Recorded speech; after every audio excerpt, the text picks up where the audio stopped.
on this I have got Batocera installed to run emulators.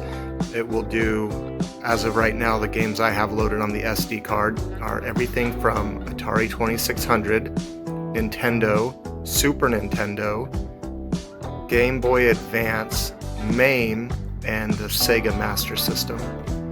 I'm just going to plug in my own controller here. This power button and reset button are functional, so when you turn it on, it takes a second to light up as the system powers up, and then when you turn it off, it'll be the same thing. You'll press it off and it'll take a minute while it does a safe shutdown in the background. But here it is on my TV. It's going through the HDMI port.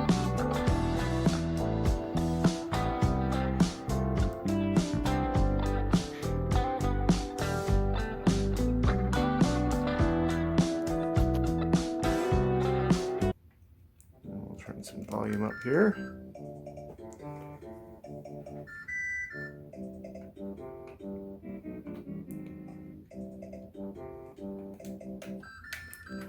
So I've got to turn on my controller here, and we can just scroll through Game Boy Advance, Genesis, MAME, Atari 2600, Nintendo, Super Nintendo.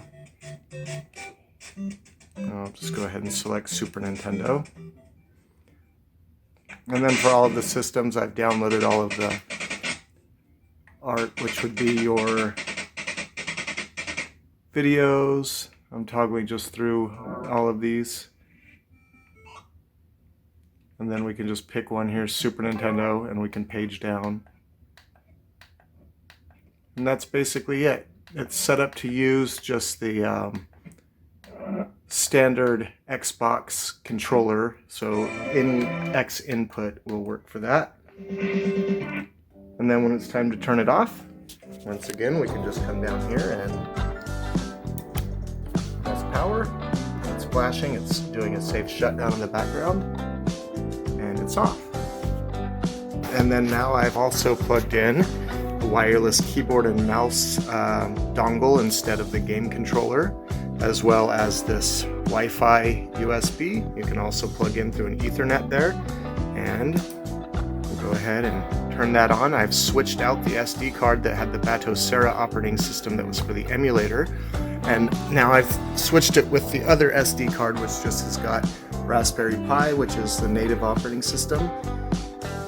So it's like a little mini desktop computer. It is a Raspberry Pi 2, so it is older and slower. It's not going to be as fast as your PC will, but it does offer a basic desktop with browser functionality. I think I've got Firefox on there, as well as utilities. So the main reason I wanted it was to make sure that I had utilities for doing things like making the emulator setup. So it's booting right now.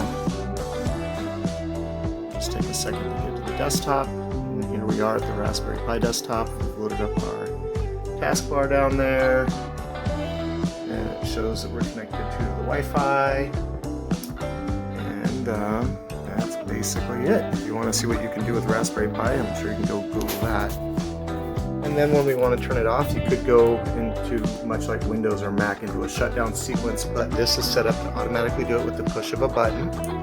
Just do that, and you can see the light is blinking as it does a shutdown sequence, a safe shutdown in the background. Now it's closing down.